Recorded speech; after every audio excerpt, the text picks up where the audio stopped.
La crêpe est une spécialité bretonne. La pâte est à base de farine et d'œufs, diluée dans de l'eau ou du lait. À l'origine, il s'agit d'une crêpe salée, à laquelle on rajoute du fromage ou de la charcuterie. C'est un peu la pizza à la française. Cette crêpe est réalisée avec de la farine de sarrasin, donc sans gluten. La crêpe sucrée, consommée au goûter et dans les foires, est faite avec de la farine blanche de froment, donc avec du gluten. Je vais vous parler de la crêpe sucrée.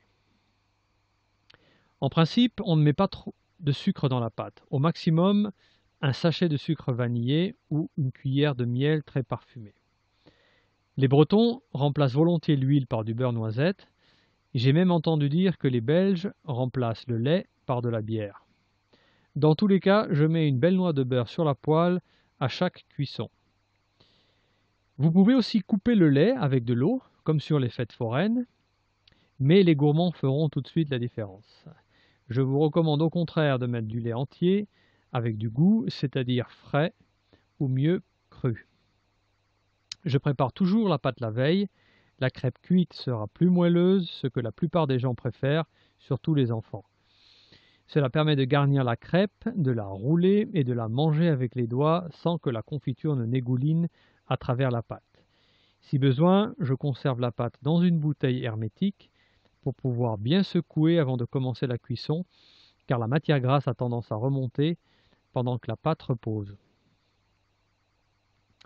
Mettre la farine dans un grand cul de poule, faire un puits, y jeter les œufs. Pour ma part, et afin de limiter au maximum les grumeaux, je mélange séparément au batteur électrique les œufs et la moitié du lait avant de les incorporer à la farine.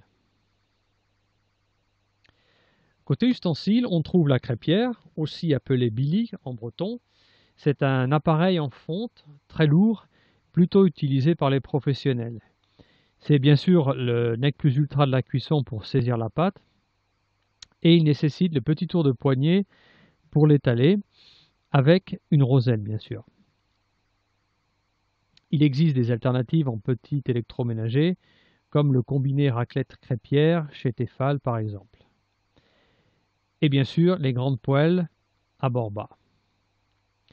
La roselle, c'est l'ustensile qui permet d'étaler au maximum la pâte et de faire des crêpes super fines et croustillantes, notamment pour les crêpes salées. La spatule est indispensable pour retourner les crêpes fines, alors qu'on peut faire sauter les crêpes sur la poêle quand elles ne sont pas abaissées à la roselle. Je cuis mes crêpes avec ces deux crêpières et nous faisons souvent des crêpes à deux quand on est nombreux. Ce sont deux poêles avec un revêtement anti-adhésif. Celle de droite est faite d'un mélange d'aluminium et de fonte, donc la poêle est compatible avec les plaques à induction.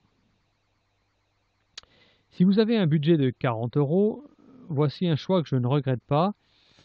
Une autre alternative à ce prix sont les crêpières Pradel en céramique ou l'Agostina de modèle Tempra 28 cm. Si votre budget est 2 à 3 fois plus élevé et que vous voulez un revêtement qui dure vraiment longtemps, il existe d'autres modèles en fonte émaillée made in France chez Le Creuset ou chez Staub. Attention mesdames, faire sauter les crêpes d'une seule main avec une poêle de 1,2 kg demande un peu de force et d'entraînement. Mais c'est aussi valable pour les hommes. Au début de la cuisson, il faut égaliser la pâte au maximum pour ne pas faire un pancake, mais bien une crêpe. L'intérêt des crêpes pas trop fines, c'est qu'elles peuvent être roulées et ne laissent pas trop couler le miel ou la confiture. Il faut le coup de poignet rapide pour faire pivoter la poêle et étaler la pâte. Faire cuire une bonne minute sur une face, puis 45 secondes sur la deuxième. Le temps de cuisson peut être doublé au début si la poêle n'est pas 100% chaude, c'est-à-dire environ 200 degrés Celsius, ou si la crêpe est trop épaisse. Avant de jeter la crêpe en l'air, secouez légèrement la poêle pour la détacher du fond. Voici une crêpe un peu ratée, car pas très bien étalée, Dans l'assiette à côté, vous pouvez voir les petits morceaux de beurre que je glisse sur la poêle avec une spatule avant d'étaler la pâte à crêpes. Vous pouvez donc garnir la crêpe de miel ou d'une confiture très parfumée à la framboise ou au cassis, ou bien encore, bien sûr, du Nutella. Vous pouvez ne garnir qu'une partie de la crêpe sur un petit croissant de lune si vous souhaitez limiter les apports en sucre avant de rouler la crêpe. Et bien sûr, méfiez-vous des gourmands.